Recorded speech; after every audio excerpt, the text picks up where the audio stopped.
watching her drink a vial of liquid and fall asleep in my arms and me say goodbye, I love you, it was a totally different experience to her dying from the brain tumour. It was really lovely to be able to do that and for her to be happy with that option.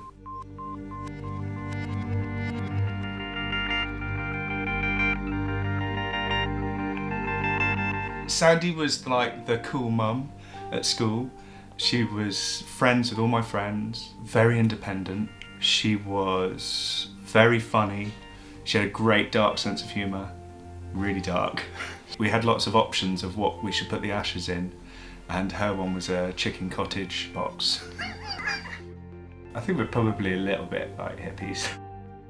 Just called her Sandy all my life.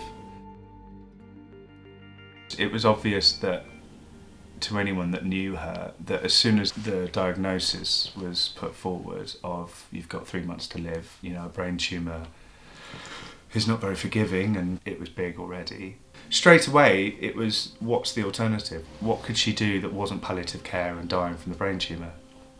And so Dignitas came up probably a few weeks later. She wanted to end her life on her own terms.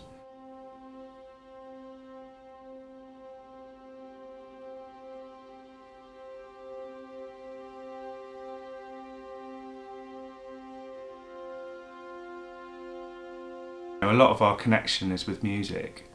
Most of the music at that point was actually me making playlists for Sandy. We drive around the countryside listening to music, driving right up to the speed limit and playing her favourite tunes. You know, I miss her and I still cry about missing her, and you know, I wish she was here to be with my kids and all that stuff, but I just feel so grateful that I had all that time with her and that I got to have her as a mum and we existed together. It sort of changed my perception of death. Like, it wasn't like this thing that just wasn't mentioned.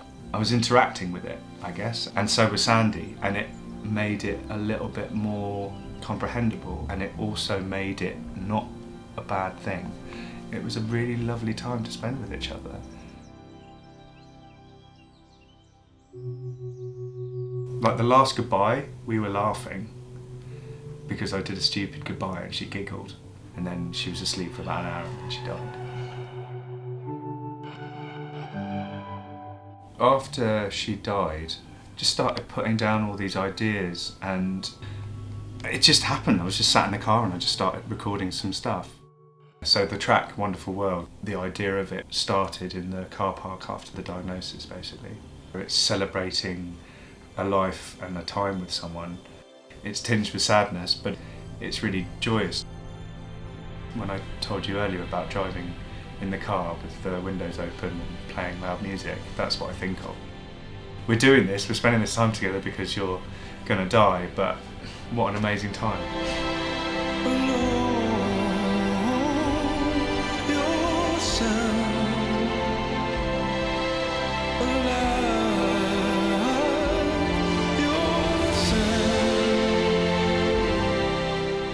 I remember one time, like the day before we left for America to go and mix the record, there was one vocal for the track Wonderful World, which I hadn't in my mind got right yet.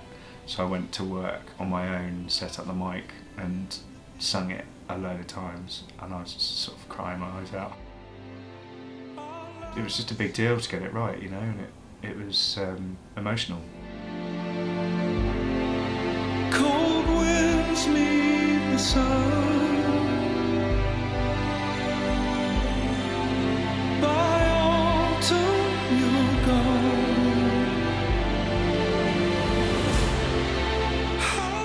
Writing the track Departed straight after we left Dignitas, it felt like the end of something, and it felt like the end of the kind of musical part of it all. So I was quite passionate about that being at the end. The journey of the experience from diagnosis to death was, it made sense.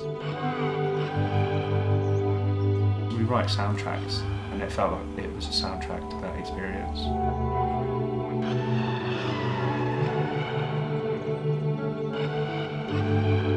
She left me a note when I came back.